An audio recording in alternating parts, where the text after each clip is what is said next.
Houston, we have a problem. To be the rock that can never suffer, that can never fail. Welcome, guys, to another Jerry Said It moment. We've laughed about it, we've talked about it, we've opinionated about it. Famous LSSC scam.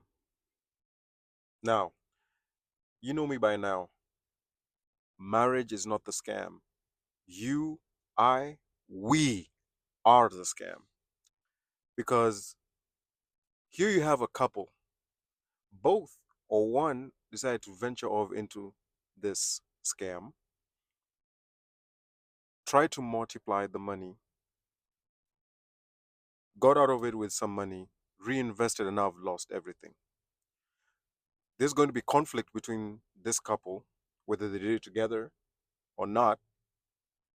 And just in case they break it off, they're going to go with the narrative that marriage is a scam. Yet they will not take responsibility or accountability for them not doing the due diligence of understanding money or understanding the investment aspect to know that money doesn't grow that quickly, never has, never will.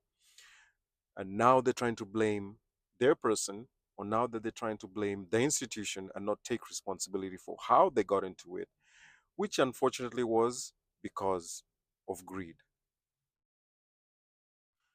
Finances is a big thing in marriage that always needs to be addressed. In economy is just not working well, so things either need to be added, deduced, or break down your life into a one that is manageable.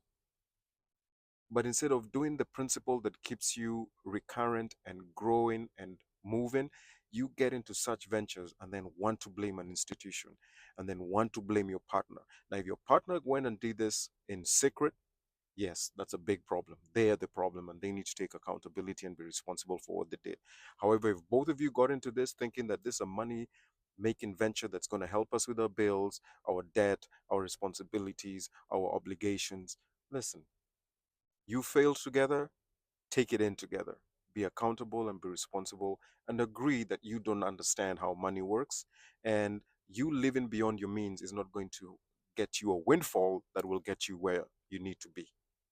Second thing is, let's understand the difference between having a mindset and a set mind.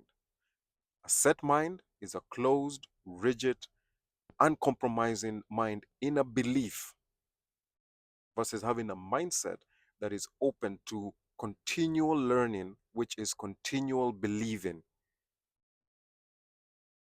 Praying hard over something that is wrong will not make God make it easier.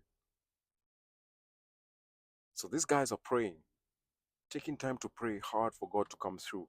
And right now, if you've not heard, the narrative being sent out is that we who are so negative about this venture are the ones who have caused it to crash.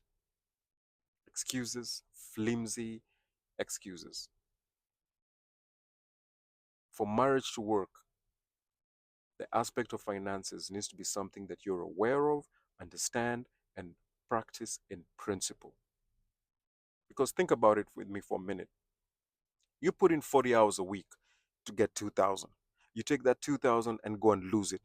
How much more time do you need to put in to get back the 2,000 you lost?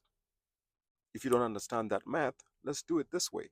If you took 40 hours to get 2,000 and lose it, you're going to need between 80 and 120 hours to try and get back the 2,000 you lost. You don't have enough time in 24 hours to do that, manpower, or even the strength.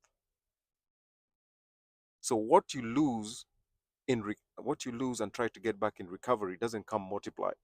If it took you 40 to get 2, for most of you, it will take you 80 or even 120 to get the 2 that you lost. Do you understand that about loss, recovery, before you get into an opportunity? So marriage is never the scam. Finances is not the scam. You and your greed are. Jerry said it.